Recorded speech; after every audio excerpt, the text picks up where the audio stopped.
So, as a new leader, what are some mistakes you made right out of the gate? When you look back, your approach with people, your approach as a new leader, what are some things that as you're getting into the middle of it early, 10 years down the line, you'd have never done with a new team? I know one absolutely, unequivocally that I would do differently. I would have those harder decisions earlier. An example of that, and I don't want to go into too much detail about it, but long story short was I had someone kind of in the middle level leadership that was in charge of other people.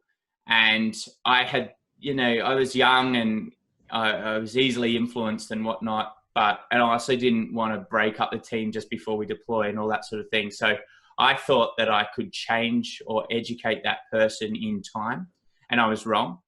And how that manifested was, we had a gunfight, and the person froze at a time that I needed them not to freeze. And I now look back as a series of events about all the different points I could have done something about that.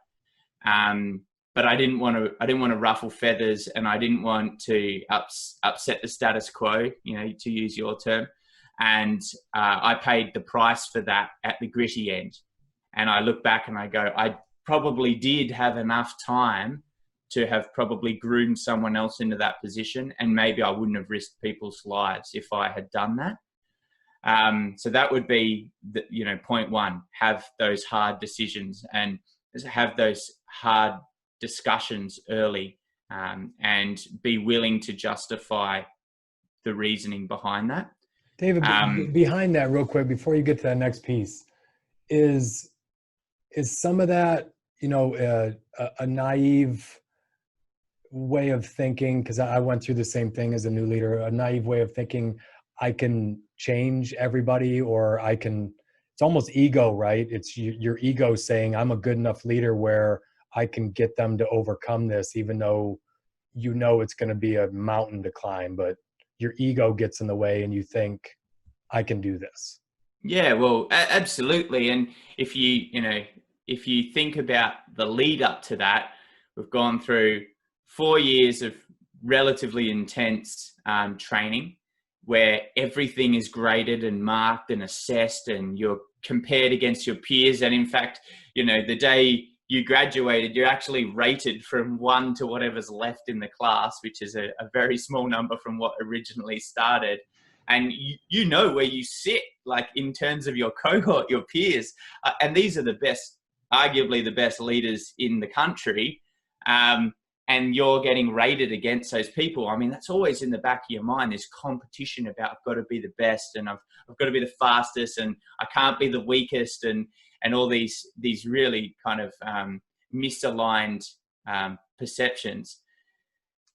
Leading to the point is, absolutely, my ego got in the way. I didn't want to be the one that was, I had the weaker team, and I was the one that was causing problems for my higher headquarters. I didn't want to be that guy.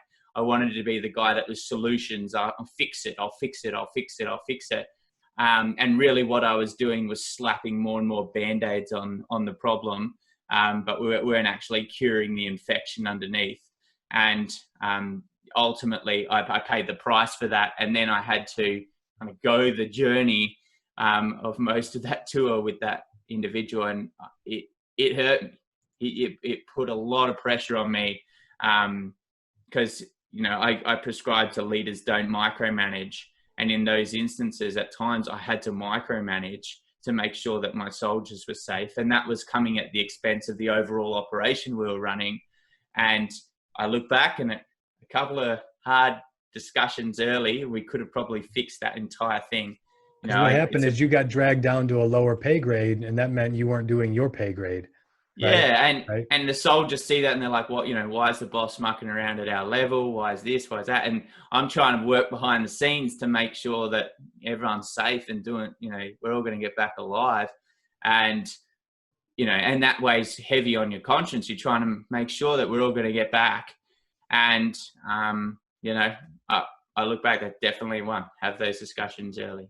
David, nowhere near as life and death as your example, but my first when I interviewed for my first management job, it was a sales manager job, and I got to interview with a vice president at GE, and he had 30 years with the company, gray hair, seen his share of good performances, bad performances by managers. And at the end of the interview, I just said, look, if in your first management job, what's something you wish you would have done different if you were in my seat? And it was, he looked right at me, he goes, I'm gonna give you a piece of advice and you're gonna completely ignore it and I'm not gonna hold it against you. And I remember thinking like, no way. Like I looked up to this guy so much, right? I want to be like you. And I remember I looked at him like, that's not true. You tell me advice, I'm gonna follow. He goes, okay. He goes, you're now gonna be leading your peers, because I had been a salesperson on this team and now I was going to be the manager. He said, is there someone on the team that, you've been doing this for 3 years with this team. Is there someone on the team that you just know doesn't belong? And, I didn't want to say a name because I was afraid if I said the name, he'd go fire him without me.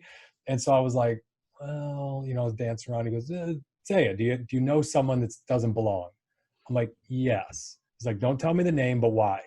And I kind of listed 3, this guy, he just doesn't like to change. And the boy's a good guy, and I kind of went through it all, but I was fumbling around, maybe he could get better. And he was just smiling as he's talking. He goes, Ian, go have the conversation with him and help him find a better company and a better job and replace him as quick as you can.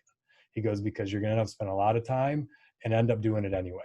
And damned if I didn't ignore his advice. And I spent like 18 months trying to fix this guy. I mean, I had 20 cities and I spent, half of my time in this one city with this one rep trying to help him.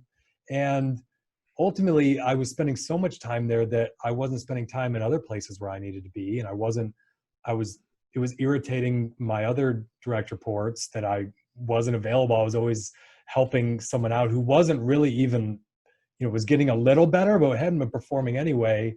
And I never called that VP to be like, you were right. He never really even followed up on it. But it was very humbling when it finally got to that point, because it was to a point where I was putting my own job at risk, worrying about his, right? Because he was a nice guy, I liked him and I wanted to help him. And my ego believed I could fix anyone. And it was to the point where I was selling for him to try to make his numbers look a little better, but I've been there as well.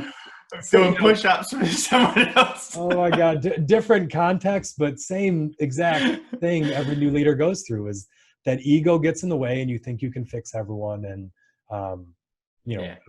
very, very similar story on most new managers that go through it. It's actually funny. I had a leader that I really respected in my early days in the military, and whilst I was in training, and he kind of jokingly said that 90% of your time will be spent on 10% of your soldiers. Fast. And call me dead, but in the corporate world, it's no different. And in life, just in our personal lives.